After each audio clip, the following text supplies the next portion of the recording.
guys, it's Phil coming back at you with another video. Today, I'm back. I'm excited. I'm pumped up. Hopefully, everyone's doing well, practicing self-care, not letting one thought, one situation, one person take them outside of what they know to be true. Today, I'm going to be sharing the 2023 ASWB exam changes. A lot of people have been reaching out and saying, man, Phil, I've heard this. I'm not sure what's going on and what's going on with the exam. Well, this video is going to tell you all the changes that you can expect on the exam coming in 2023.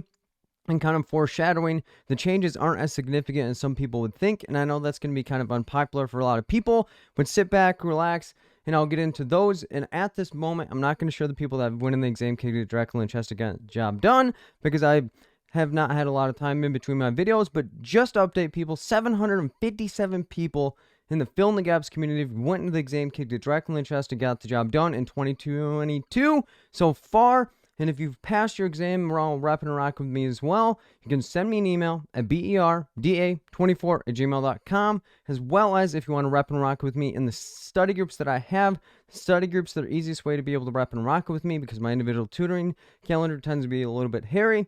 And next Sunday study groups that are coming up, and these are paid study groups that are at 7 p.m. Eastern time until they kick us out. They can't kick us out. I'm the host. I don't really have an end time for those sessions, because the sessions typically go longer than I think. So the Sunday sessions are 7 p.m. Eastern time until whenever. The range of time for the sessions are typically 4.5, 5.5 hours, depending on the session. And then there's a question and answer segment related to every single session. The next Sunday study groups coming up are as follows. 1211, research, program development, and evaluation. So going over different concepts related to research, different concepts related to program development and evaluation, and different ways not to memorize anything, but be able to recognize and apply it to go in the exam, kick it directly in the chest to get the job done, and then practice questions related to those. The next one after that is 1218, acronym and practice questions. So going over the acronym: safety, feelings, assess, refer, educate, advocate, facilitate, and intervene, and giving you different ways to be able to apply that acronym. It's not a shortcut, but it'll give you ways to look at the questions differently, and going over the tips that I found most helpful for the people to keep in mind to go in the exam, kick it directly in the chest to get the job done. The 6-step process that I recommend every single person to utilize as they're breaking down the questions. Not a way to have a shortcut, being able to organize the information in a way that makes sense for you. In addition to that, going over practice questions. And I always say, do not come into these sessions expecting to get every single question right, but expect to learn something from every single question, because my questions are typically more difficult than the ones on the actual exam. And it's purposeful, because I would rather have you go through a difficult situation outside of the exam than have a difficult time as you are in the exam. The next one after that is 1-1. 2023 community interventions. We're skipping the 25th because it's Christmas, and I'm going to spend time with my family and hope that you do as well. So the first one, kicking off the new year, is community interventions. So going over the stages of community organizing, different concepts related to community, case management, and all those different things, the different types of community organizing, and then going over practice questions related to those. The next one after that is 1-8, meds and DSM-5. So going over the different medications: antidepressants, anti-anxiety medications, mood stabilizer, antipsychotic medications, ADHD medications, both generic as well as brand names. Not giving you any way to memorize them, but ways to recognize and apply them to go in the exam, kick it directly in the chest to get the job done. And then going over the disorders and or the diagnoses that could be related to the medications, and then going over practice questions related to those. The next one after that is 115, DSM-5 children. So going over different childhood diagnoses and different ways to recognize and apply each of them from one another, and then going over practice questions related to those. The next one after that is 122, client intervention. So going over individual therapy modalities, CBT, DBT, solution focus. We're also looking at task centered, and then we'll go over the family therapies, bone structural and strategic family therapies, and then going over practice questions related to those. In the next session after that is 129, practice questions. So going over the different types of questions that you can see on the exam, the tips that I find most helpful for people to keep in mind as they're preparing for it and going in the exam, kicking it directly in the chest to get the job done. The 6-step process that I recommend every single person utilize as they're breaking down the questions, and then going over practice questions related to those. Same advice that I gave for the 1218 acronym and practice question session. Do not come into that session expecting to get every single question right, because I make my questions difficult to make sure that you don't have a difficult time as you're going into the exam. You want any information related to the Sunday study groups that I have, you can send me an email at berda24@gmail.com, or click the link down below in the description, which is the view more under the title.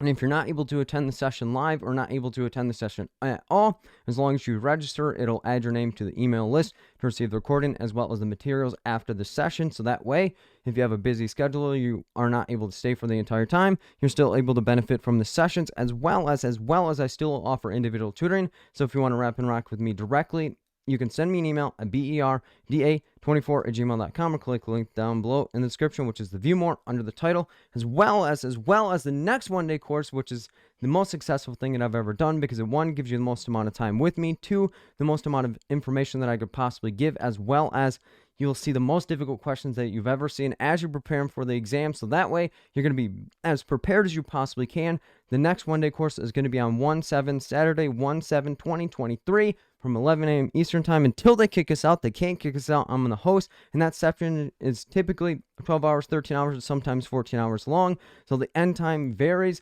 depending on what is going on at that given moment. And the one-day course is the tips that I find most helpful for people to keep in mind as they were preparing for and going in the exam, kicking it directly in the chest to get the job done. Most common reasons why people fail the exam, what better way to help us understand what not to do than learn from people that have not been successful in the exam, breaking down a handful of topics: subpoena versus court order, operant conditioning, referral versus supervision. We'll go over the personality disorders, schizophrenia spectrum, bipolar 1 versus bipolar 2 disorders, the medication, the acronym.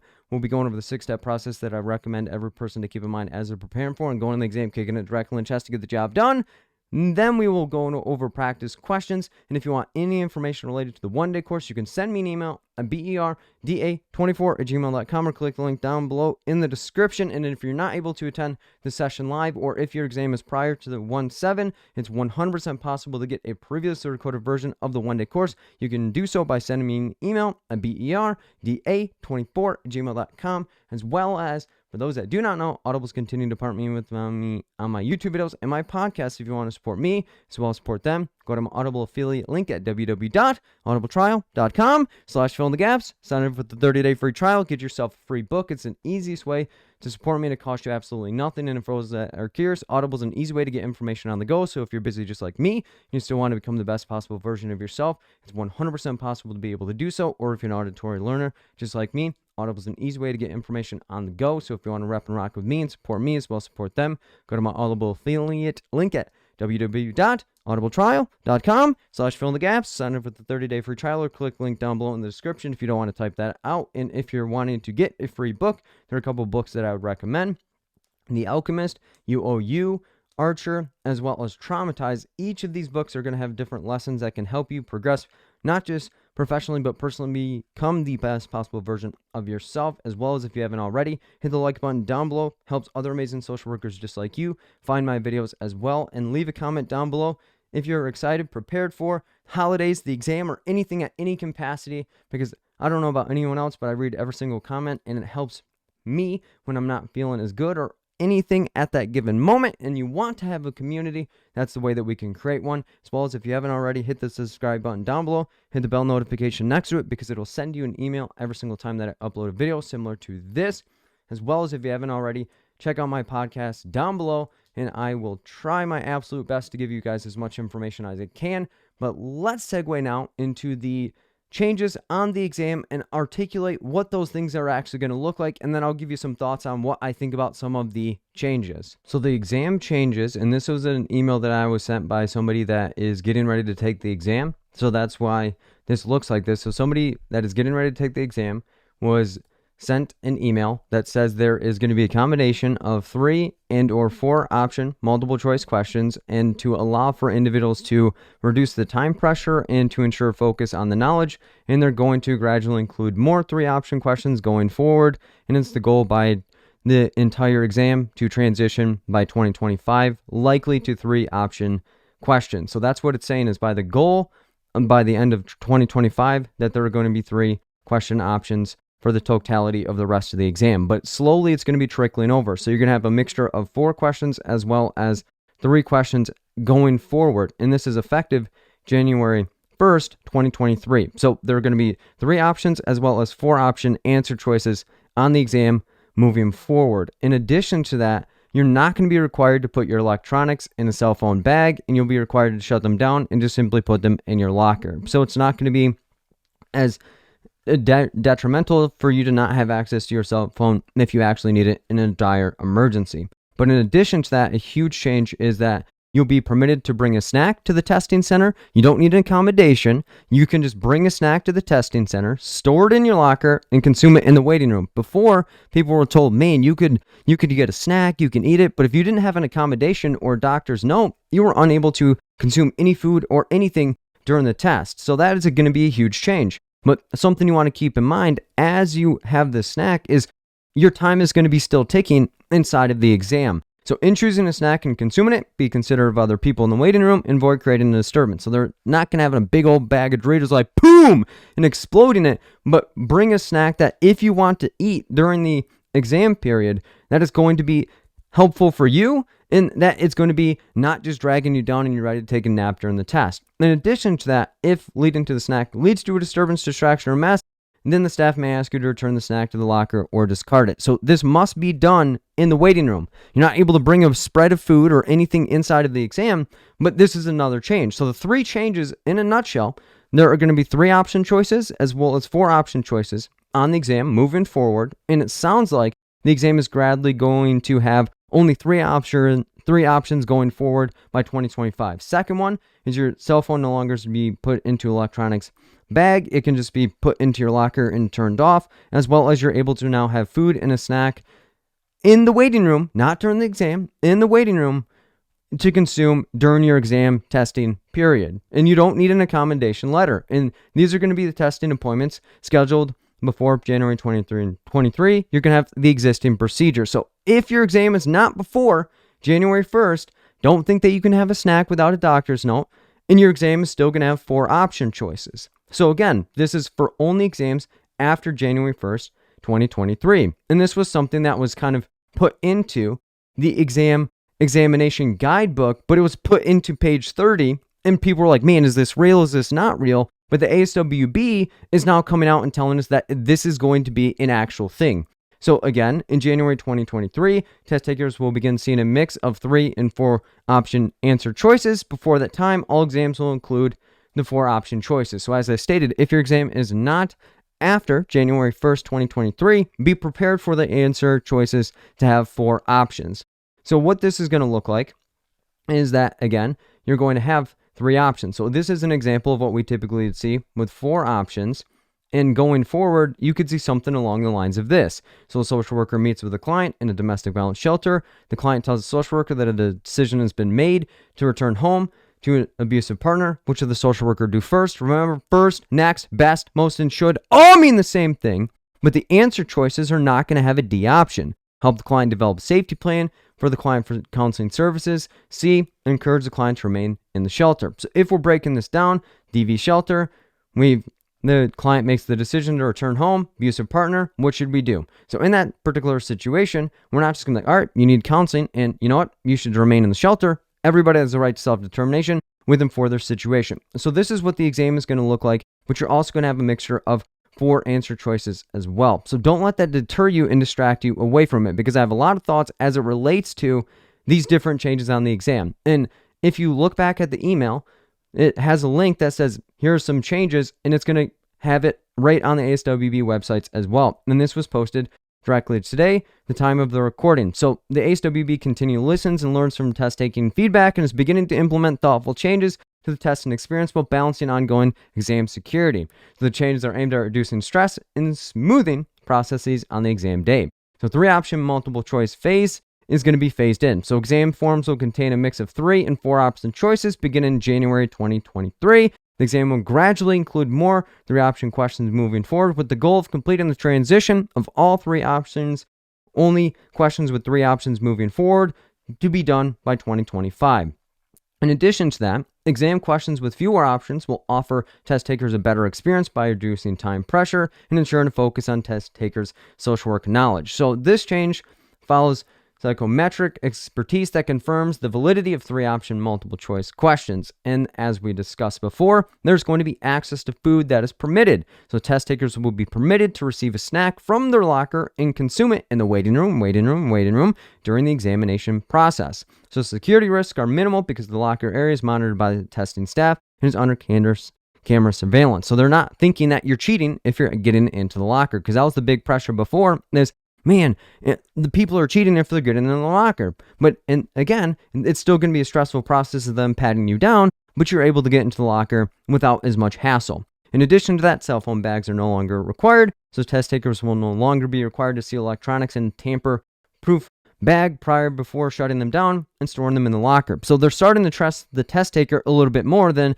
you're about to cheat on everything that you particularly do, because all electronics must be powered off and stored in the lockers. The extra measure of a tamper-proof bag is not required. It's not like somebody can get in their locker and just telepathically get the information out. In addition to that, we always balance security concerns with comfort of the test taker, says the director of the examination, Felicia Denison. So these new measures illustrate ASWB's commitment to evaluating existing procedures and revising them based on both feedback from the test takers and evidence of their effectiveness. So those are the three changes. Again, 3-option multiple choices, and by the end of 2025 or by 2025, they're hoping that all of the answers are going to be 3 answer choices, and what they're likely going to be doing is vatting out the answer choices that people particularly are not picking anyhow. You're going to get access to food in your locker if you want to without an accommodation letter, and there are no longer a need for cell phone bags. So those are all of the exam changes that are coming that we know of in 2023. So those are all the changes that we're going to see in 2023, and if that's all you were looking at this video for, that's it. But some thoughts that I have as it relates to the changes of, because I'm probably going to get a lot of questions of like, man, Bill, should I reschedule my exam? Or man, should I wait and do all these different things? My first thought when they said that they were going to transition to 3 answer choices or implement 3 answer choices and have some with 4 answer choices is I'm not surprised, because they had a huge backlash related to the release of the ASWB exam report and all these different things. However, my main reaction was the ASWB is never going to try and do us a favor as social workers, because they're not on our side. They're not like, all right, you're A-okay. So my thought process when they're going to eliminate 1 answer choice is, a lot of times when you talk to people when they're getting ready to take the exam is, Phil, I can eliminate 1 or 2 answer choices right off the bat because it's a bad answer. Well, guess what? What answer choice do you think the ASWB is about to eliminate and only make it a 3 answer choice option? The answer you would automatically be able to rule out anyway. So let's say you have A, that's a tough answer, B, that's a tough answer, C, that's like maybe a moderate, or a D that you're able to just throw away immediately. They're going to keep A, B, and C in the game and then eliminate the answer that you would have automatically eliminated anyway. So don't let the 3 answer choice transition mess with your mind of like, man, the exam's going to be easier. Man, I'm cool. I'm going to have my confidence. Because what I always tell people is, don't go into a situation with your mind made up that the situation is going to be easier or all these different things, because everybody has a plan until they get punched in the mouth. So don't think the ASWB is doing you a favor by transitioning to 3 answer choices. You still have to be locked and loaded and being able to analyze the question and understanding what's actually there. Don't go with the buzzwords. Don't go with all these different shortcuts people are pushing on you. But don't let the transition make you think you should reschedule your test. Because if you pass the exam, and let's say we have an alternative reality of like, you know what? I'm going to reschedule my test, and then you fail it. But if you would have taken the test when you told yourself that you were going to and you would have passed, you're going to be kicking your butt in a different reality. So that's what I'm telling you, is don't let anything distract you from the fact that you're the closest that you've ever been to being able to go on the exam. So the transition to them giving you only 3 options versus 4 isn't that serious or that deep from my perspective, because they're not going to do you a favor. Why? Because the ASWB exam is so algorithmic of the fact that they're going to identify the answer choice that most people aren't even going to go with anyway. They're just going to rule those things out. Why do you think they're waiting to transition the majority of the questions? Because they're going to see how many answer choices are the most common answers for the people to pick, and the answer choice that's not often picked, that's not actually a good answer anyway, is just going to get pushed to the side. So don't let that one detail of the transition get you outside of what you know to be true. And that's why I always tell people, don't let anything create hysteria or create hope that is not actually going to help you. And again, I'm not saying that the ASWB isn't trying to improve the test taking process or trying to give people a higher likelihood of believing in that they can get the job done. But on the other side of that, I imagine people that are going to go in the exam and there's only 3 answer choices, and they thought that, man, it's going to be easier for me. And if they go in the exam and fail, they're going to be beat them up on themselves even harder than they would have than if they would have had a different experience. However, if you've never taken the exam before, you weren't aware that there were 4 answer choices, so ignorance is bliss, so you think that was naturally the process from going forward. That's why I always tell people, Don't let a new experience rob you from what you've been through before, but don't let the old experience influence who you are right now unless it's in a positive manner. So don't let the transition from 3 answer choices to 4 answer choices punk you out and make you think it's going to be a better situation or easier exam, because the exam questions are going to remain the same. They're just weeding out the terrible answer that was weeded out from the beginning. So don't get yourself in that mode of like, all right, it's going to be substantial. So that transition isn't that deep or that serious. That's why I was like, man, should I even release a video describing the changes? Because I don't want people to get that false hope of like, man, the ASWB's on my side. The ASWB's never been on our side. The ASWB's never been trying to make it easy for us. The ASWB does not want this testing to be like, I'm taking a nap and a sleep during the test. So you have to be more prepared and locked and loaded, and don't let one thought, one situation, or anything that is convincing you of false hope make you make changes in your life that aren't going to actually be substantial.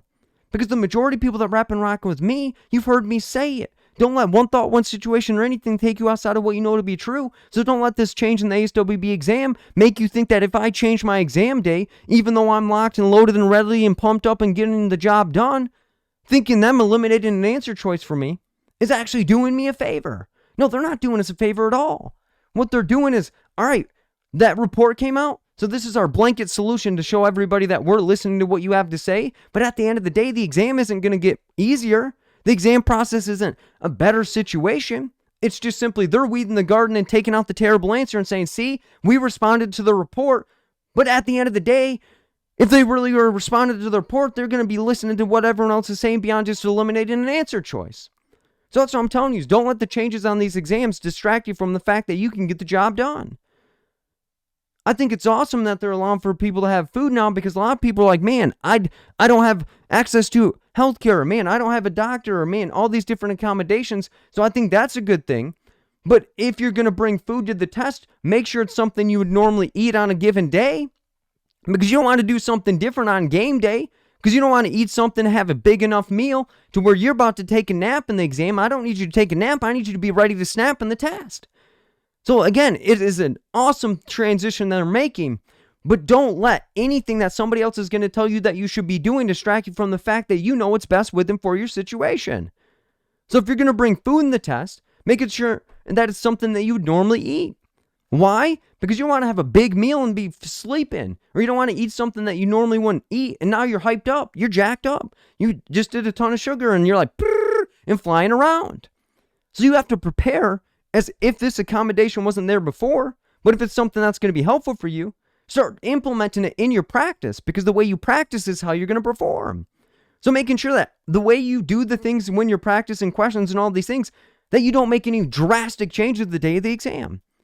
So I think it's awesome they're letting us and trusting the tester a little bit better of like, man, they can get in their locker if they want to, because we're not there to cheat and not here to rob the exam. We just need a better testing situation. So that's what I'm saying is, these exam changes are good, but at the end of the day, prepare and get yourself locked and loaded and listen to what you think is right, not what somebody else is telling you to do. So keep in tune to what you need.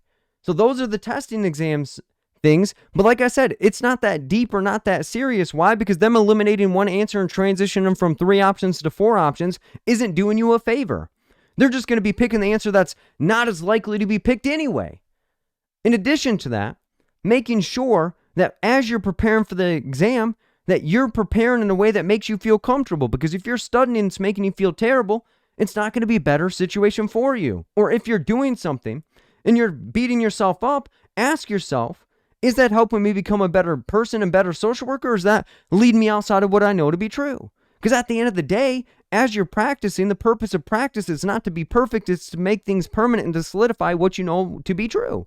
So stay true to what you know, but also don't run away from what you need to be doing. So that's what I'm telling you, is don't let these changes make you change your mindset and your philosophy about yourself. Don't change up. Be consistent. Be intentional. Be deliberate. Build yourself up. Get yourself around people that are going to make you feel better about yourself, not worse. So don't think the ASWB is doing you a favor, but what you can do is do yourself a favor and stay locked and loaded and stay in that positive mode. Positive thoughts, positive vibe equals positive results. Negative thoughts, negative vibes equal negative results. So don't let anything outside of what is inside of your control what you do in your moment. Take that moment to give yourself the grace to run the race to become the best that you possibly can be, but don't think the ASWB is doing you a favor. Don't think the exam's getting easier. Don't think that you can start getting laxed on your process. You need to be so ready that when the exam is there, you're almost visualizing that there's a fourth answer, but you are so already into it. You've ruled it out, and you're staying locked and loaded. So don't second guess, don't add, don't go with the buzzwords, don't go with first, next, best, most, like they're about to save you. But save yourself and do what you can do for yourself. So those are the changes on the ASWB exam going forward. If there's anything else that is released, I'll be updating you guys from the bottom of my heart. I appreciate it for so one of you guys. Keep doing the next right thing. Hopefully you guys have a good holiday. Hopefully you keep building yourself up. Hopefully you guys keep giving yourself grace. And if you don't feel like you can do the exam, know that at least there's one person that believes in you. You can get this done. You're uniquely gifted and talented, and you're the closest you've ever been to passing the exam. So don't let one thought, one situation, one person take you outside of what you know to be true. Hope to see you in the Sunday study groups, individual tutoring, the one-day course, or anything. And if you need anything from me, send me an email at berda24@gmail.com. I'm getting out of here, guys. I'll see you guys in the next video. In peace. Out, guys.